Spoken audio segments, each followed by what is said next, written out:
Welcome to Unbreakable Latina.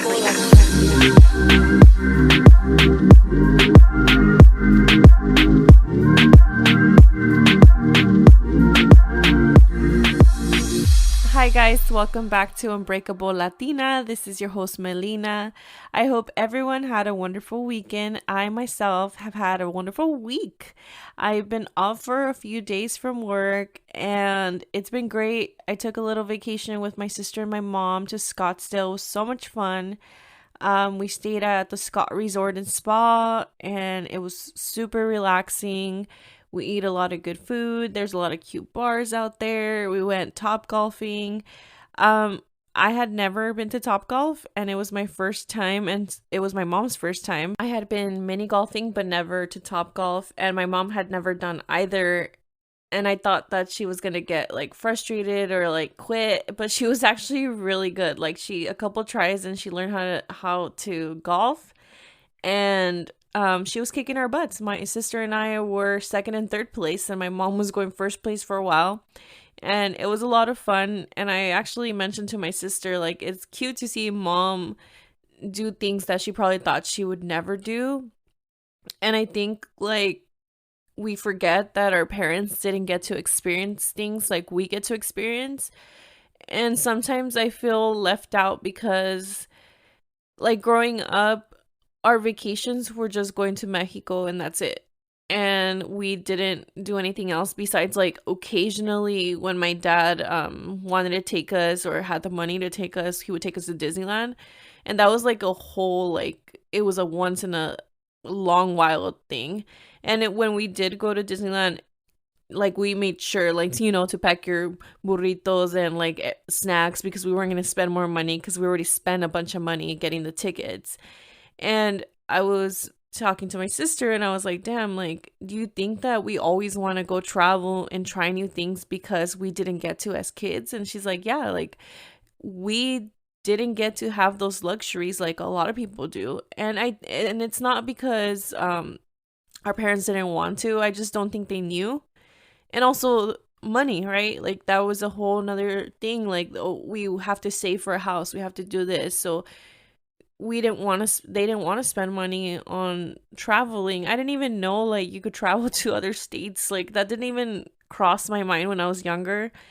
And not until probably like college when I was like, okay, I want to go to Spain. I want to do this. I want to do that because you hear stories of other people in college and you want to experience those things. Like a lot of stuff that I didn't get to do, like I didn't get to go ice skating, mini golfing, snowboarding, try a martial art, anything.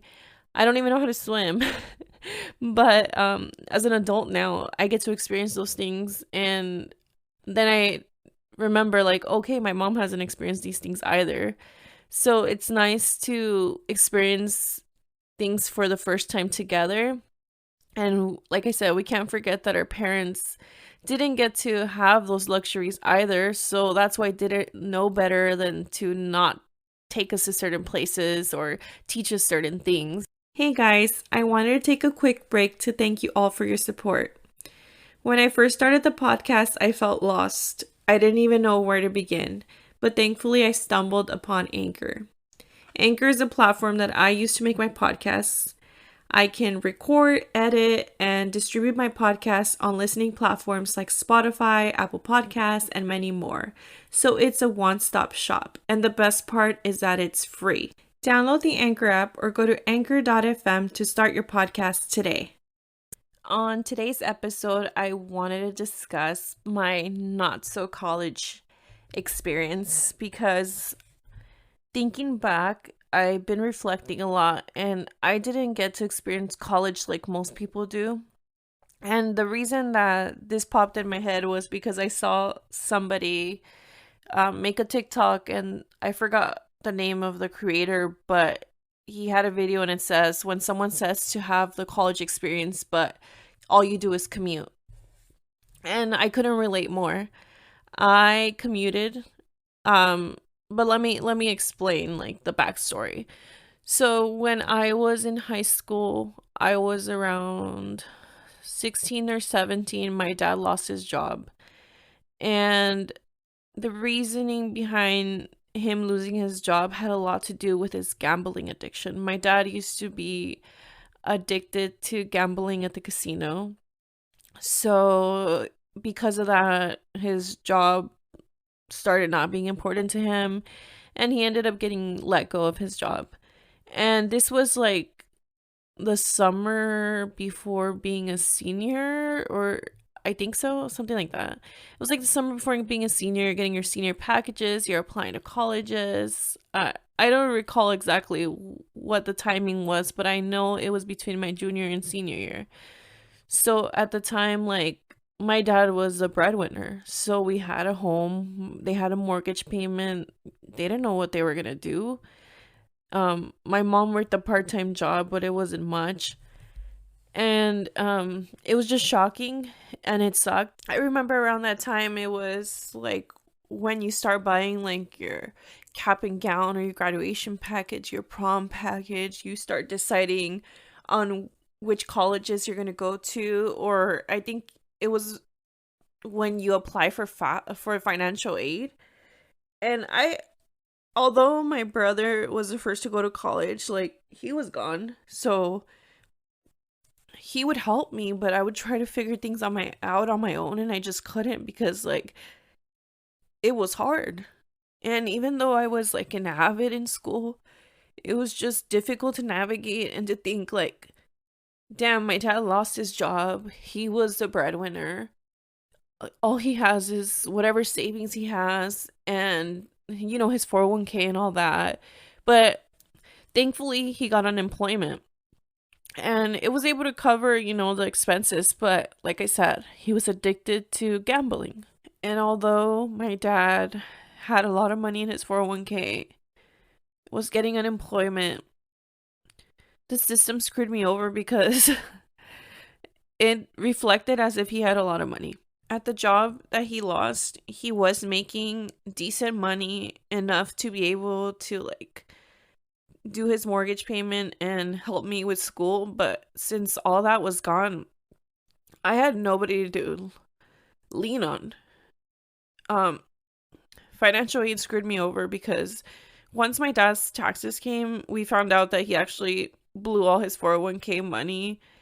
And it when you don't pay taxes on that 401k money, you just take it just counts as more income. So when I went to college, it looked like my dad was freaking rich, when in reality the casino was the one getting rich.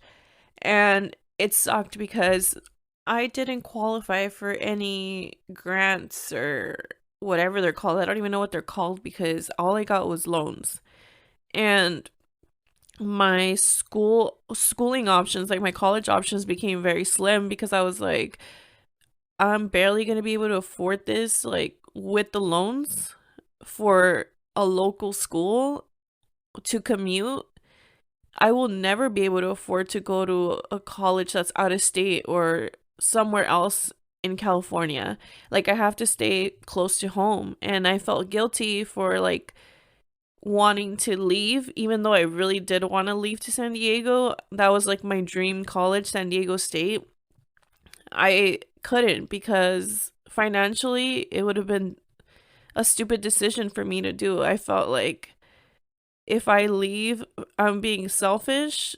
I'm just ditching my family when they're going through something rough, and I'm gonna be in debt. Like, even though I didn't understand about loans back then, but I knew that I didn't want to be in debt because I knew how expensive these schools were.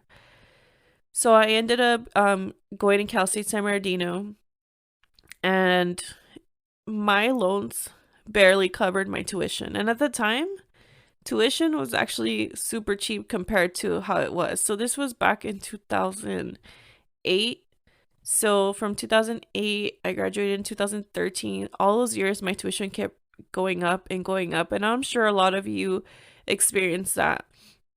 But the thing is, like with me, like I was working for my own like cell phone plan, and my mom did help a lot too, but my dad was totally lost to his addiction, and if anything just caused more stress in my college life. Like I remember my first quarter at Cal State San Bernardino, I had no idea how much books were going to be. Like I didn't realize that you had to buy books.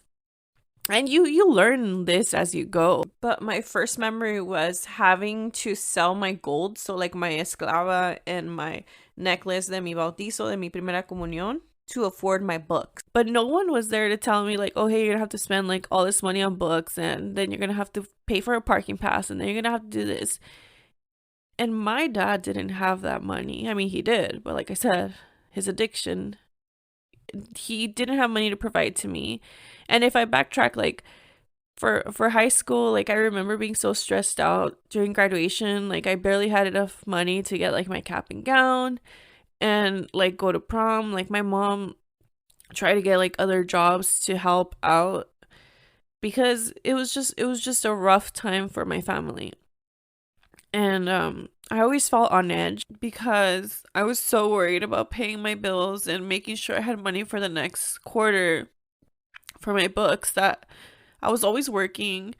At the time, I believe I was working at Denny's, so I would work early in the mornings, like from 5 in the morning to like 11, and go to class and be in class and go all the way to like 7, and then go home, do my homework, and do it all over again the next day. So I didn't have time to make friends. I think I made one college friend, and that's it. And it sucks that I didn't get to experience that. Now I have a loan, and I'm not saying I regret it. Like when people say like, "Oh yeah, like college was so much fun. I love college." Like college wasn't fun for me. College was stressful for me. I was barely making my grades. All the time I was worried about money. Where was I going to get the money from?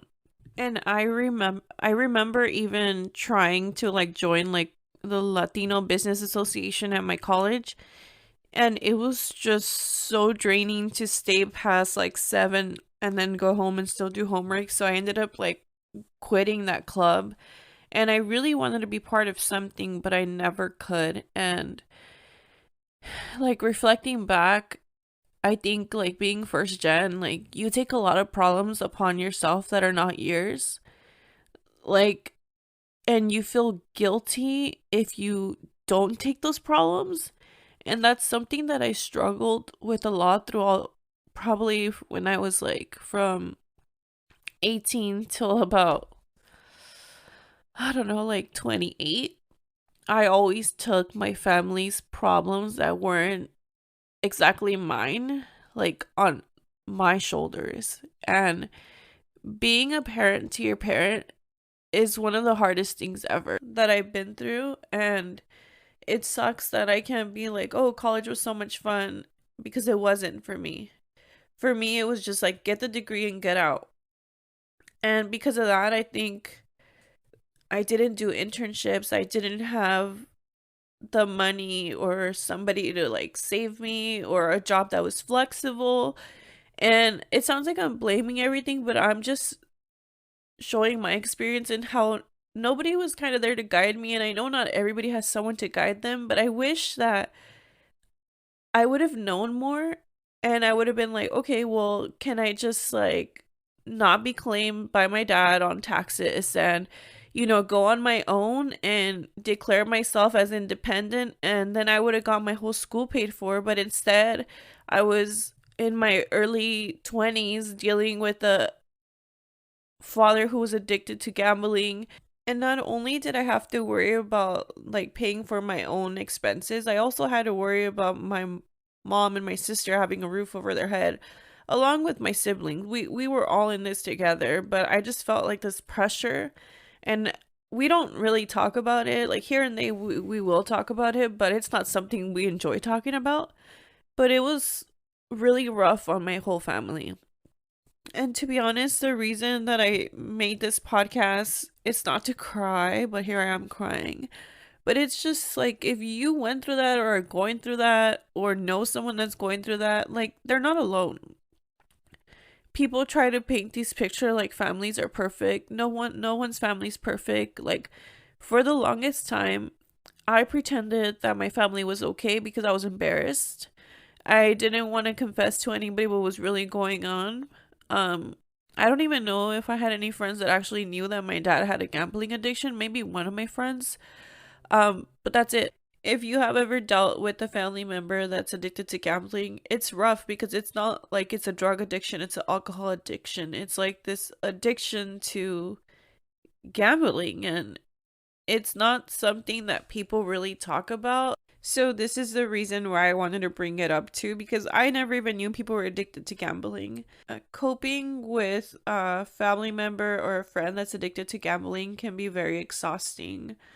Um, you cannot force that person to stop gambling, and you can't force them to acknowledge that they have a problem. No matter what you say or what you do, the only person who can stop them is themselves. I remember time and time again, I would like try to speak to my dad and be like, hey, dad, like, you need to stop this. Like, we're going to lose our house. Like, I can't even pay for my books. And I would try to, like, be like, come on, dad, get some help. And he just didn't want it. He was like, no, like, I don't have an issue. I don't have a problem. It's my money. A few tips on how to cope with someone who's addicted to gambling is to confide in those you trust. So I know this made me feel very lonely, and I wish that I would have been open to like friends or to other family that, this was going on in my life, because I don't think anyone ever understood why I was so angry all the time, because I was angry. Um, you want to make sure that you don't provide money for these people that are addicted. You have to create healthy boundaries, and there's always like support groups that you could go to. I know I did go to a support group like a couple times, but it was funny because it was just like me being like a freaking 20-year-old, and like it was all these like older people that were dealing with the same thing with their family members, like their children and stuff. So I just felt like I couldn't relate to them. Um I just felt isolated. I felt like this didn't happen to anybody. Like it was just something that happened to me. And I wish that I would have been a little more open about it. Maybe I could have talked to somebody that was going through the same thing, but I just felt ashamed of it. And this was one of the reasons why I no longer speak to my dad. There's a lot more to it, and I will explain another episode. I don't think I'm just ready to open up about that yet. If you are dealing with parenting your parent because of an addiction or something, I completely get you. And you have to remember that you can't help someone that doesn't want to help themselves. And that's a hard pill to swallow, because you want to like save everybody. Like I've always been the type of person that wants the best for my family, and I'm willing to sacrifice like my peace just to make them better. And it was a hard lesson to learn that I forgot like about myself. And I know if you've listened to previous episodes, like I've been dealing with creating boundaries and putting myself first, and it's something that I'm barely learning how to do, but it has to be done.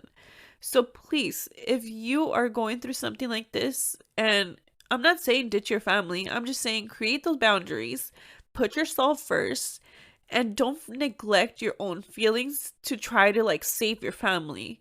Because when you do that, you forget about yourself, and then you end up in a depression, having anxiety, and you have to fend for your own self, because if you don't, who else is gonna do it? And so I hope that this episode, I kind of just rambled, but I wanted to talk a little bit about my not so college experience and why I didn't have a college experience. And if you didn't have a college experience, I'm there with you, and my heart goes out to you. And if I could take time back, I know people say like, oh, you should not regret like what you did, but I do regret like taking so many problems upon myself and not living for myself. So if you're currently going through something like that, like I said, remember to put yourself first, because at the end of the day, it's you who you have.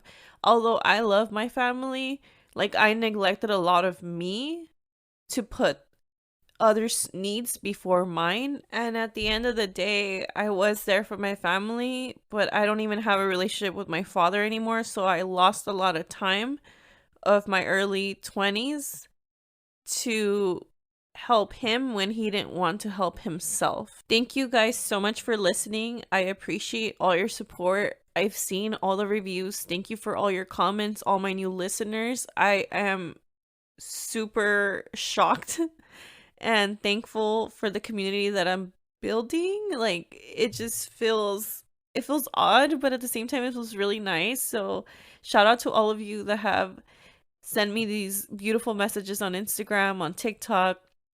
And I have had a couple emails that I haven't responded to, but I will. So please share this podcast with your friends, your family, whoever you'd like, your coworkers. I appreciate you guys so much. And if you guys could do me a favor and rate, review, and subscribe to the podcast on Apple Podcasts and on Spotify, I appreciate you guys so much. I hope you have a wonderful week, and I'll talk to you guys soon. Thank you.